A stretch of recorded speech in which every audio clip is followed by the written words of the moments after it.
आपल्या हिंदू धर्मात सण आणि उत्सवांना खूप महत्त्व आहे. दर 3 वर्षांनी एक असा महिना येतो जो भक्ती आणि दानासाठी अत्यंत खास मानला जातो. तो म्हणजेच अधिक मास, ज्याला आपण ग्रामीण भागात धोंड्याचा महिना म्हणून ओळखतो.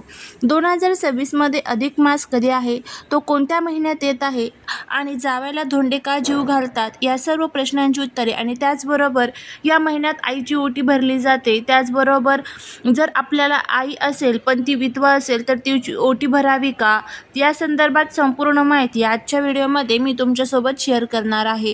त्यामुळे व्हिडिओ हा स्किप न करता शेवटपर्यंत नक्की पहा. जर चॅनलवरती तुम्ही या नवीन असाल तर चॅनलला सबस्क्राईब करा आणि अशीच नवनवीन व्हिडिओ बघण्यासाठी शेजारील बेल आयकॉनलाही प्रेस करा, म्हणजे जेव्हा कधी मी नवीन व्हिडिओ अपलोड करेल त्याचं नोटिफिकेशन सर्वात अगोदर तुम्हाला भेटेल आणि तुम्ही एक पण व्हिडिओ मिस करणार नाही. त्याचबरोबर कमेंटमध्ये ओम नमो भगवते वासुदेवाय नमः लिहायला अजिबात विसरू नका. सर्वात महत्त्वाचा प्रश्न, 2026 मध्ये अधिक मास कधी आहे? तर बघा, 2026 मध्ये ज्येष्ठ हा महिना अधिक म्हणून आला आहे. यालाच आपण अधिक ज्येष्ठ मास म्हणणार आहोत.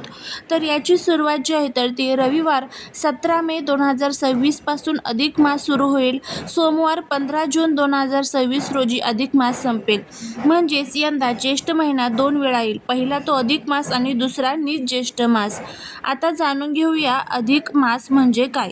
सूर्याचे एक वर्ष 365 दिवसांचे असते, तर चंद्राचे वर्ष 353 दिवसांचे असते. या दोन्हींमध्ये दरवर्षी जो 11 दिवसांचा फरक पडतो तो भरून काढण्यासाठी दर 3 वर्षांनी एक जास्तीचा महिना धरला जातो.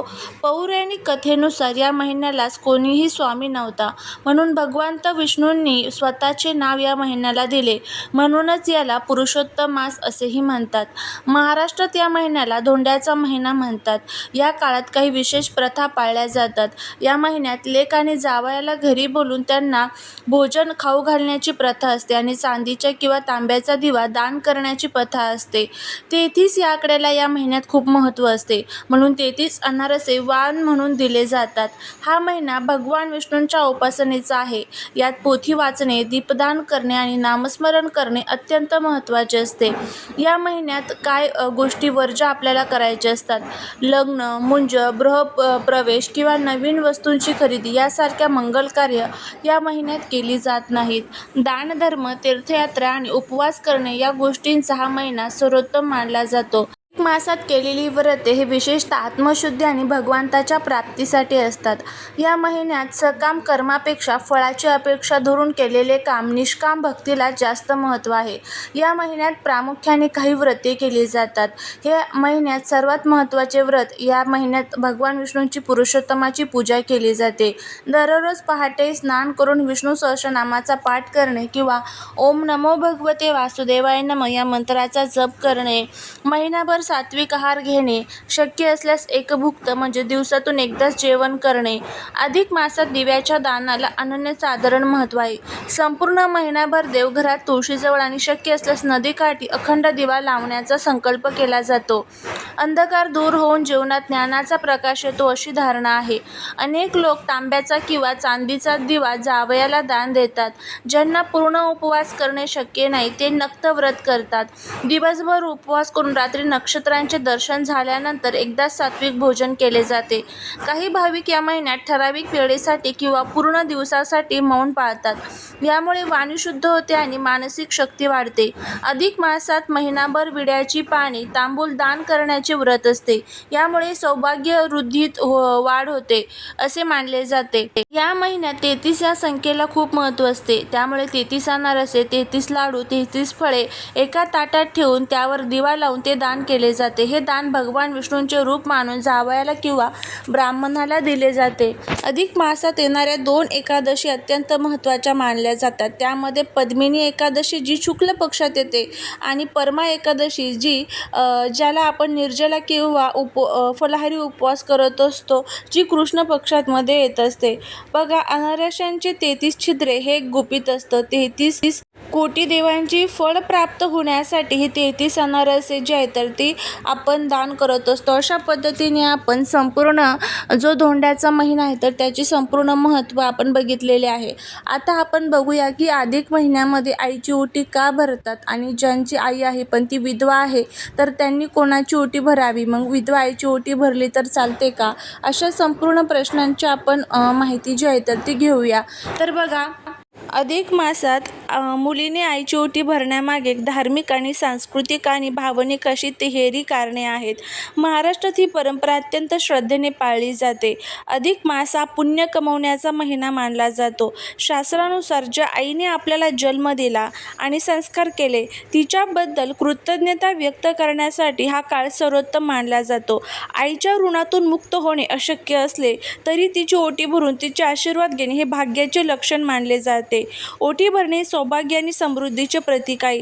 मुलगी जेव्हा आईची ओटी भरते तेव्हा ती आपल्या माहेरच्या आणि सासरच्या दोन्ही कुळांच्या कल्याणासाठी आणि आईच्या दीर्घायुष्यासाठी प्रार्थना करत असते.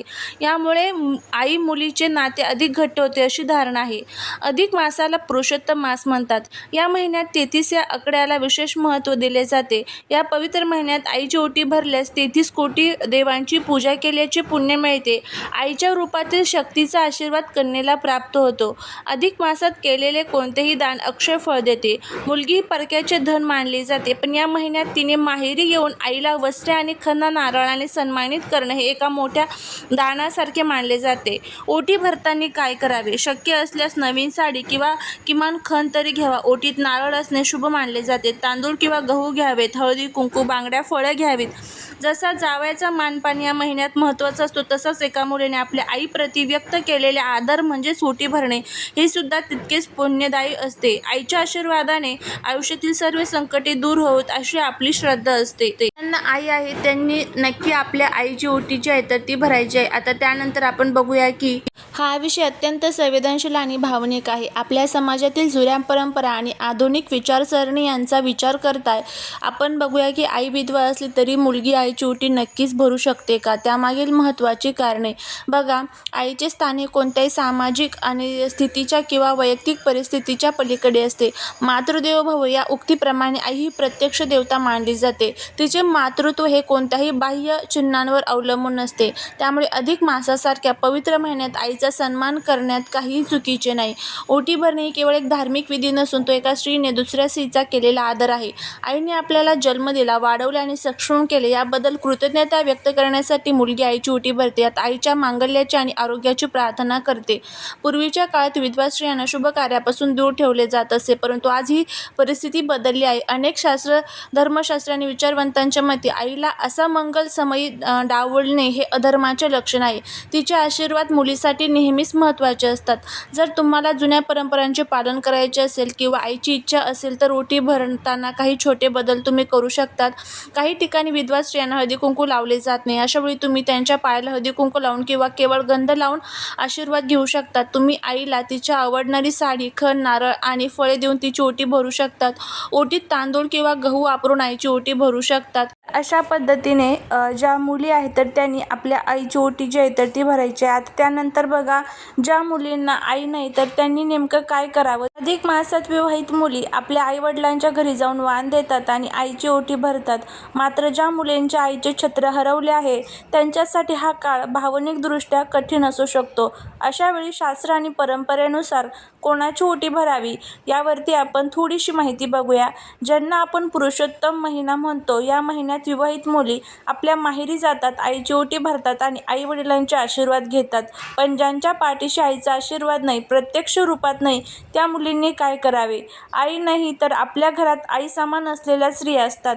मग तुमची काकू असेल, आत्या असतील, त्याचबरोबर थोरली जाऊ किंवा सासू यांना आईचा मान देऊन तुम्ही त्यांची ओटी भरू शकता. मावशी असते तर त्यांची देखील तुम्ही ओटी भरू शकता. शास्त्रात मोठ्या बहिणीला आणि सासूलाही आईचा दर्जा दिलेला आहे. शक्य असेल तर त्यांची ओटी भरा.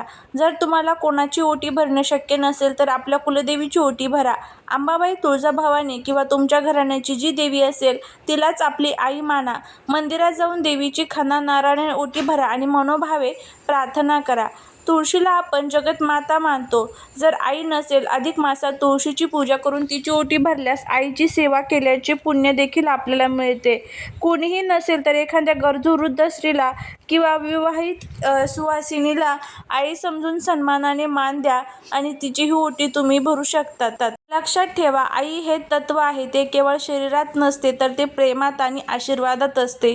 तुम्ही श्रद्धेने कोणाचीही ओटी भरा, ती नक्कीच आपल्या आईपर्यंत पोहोचत असते. त्यामुळे मन उदास करू नका. भक्तिभावाने हा महिना साजरा करा. श्री स्वामी समर्थ.